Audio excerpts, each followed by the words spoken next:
Pemirsa, pembunuh seorang wanita yang jasadnya ditemukan di bangunan bekas Wisma di Kota Palopo akhirnya terkuak. Pelaku tak lain adalah suami korban.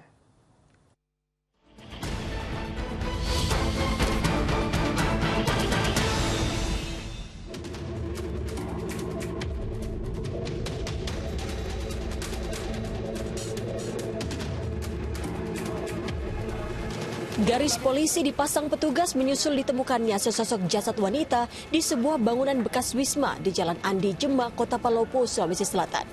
Kondisinya bersimbah darah, korban mengalami 2 luka tusuk di bagian rusuk kiri dan lutut kiri. Jasad korban langsung dibawa ke Rumah Sakit Umum Daerah Saweri Gading untuk autopsi. Penyelidikan temuan jasad wanita yang identitasnya diketahui bernama Adinda Zahra itu terus berlanjut. Polisi pun menggelar olah tempat kejadian perkara. Diketahui wanita berusia 27 tahun itu bekerja dan tinggal di bangunan bekas Wisma tersebut. Ya, pelaku pembunuhan diduga kuat adalah suami korban. Apalagi keberadaannya bak hilang di telan bumi pasca kematian sang istri.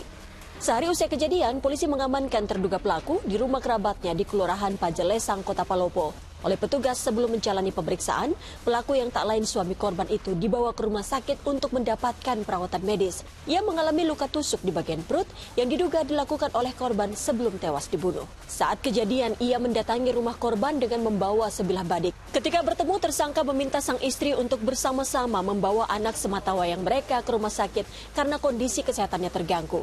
Namun diduga karena hubungan mereka buruk, korban menolak.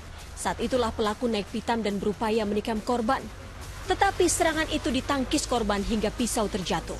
Ketika itulah korban mengambilnya dan menghunuskan pisau ke perut tersangka.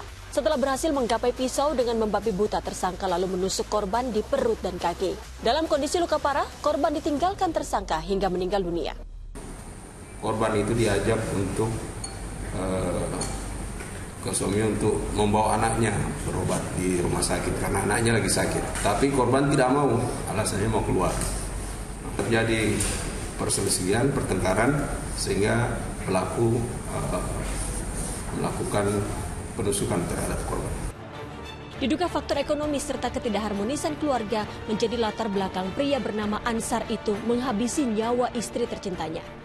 Dari hasil pemeriksaan kita, memang tersangka ini dari awal sudah membawa senjata tajam ke rumah korban. Tidak ada motif lain selain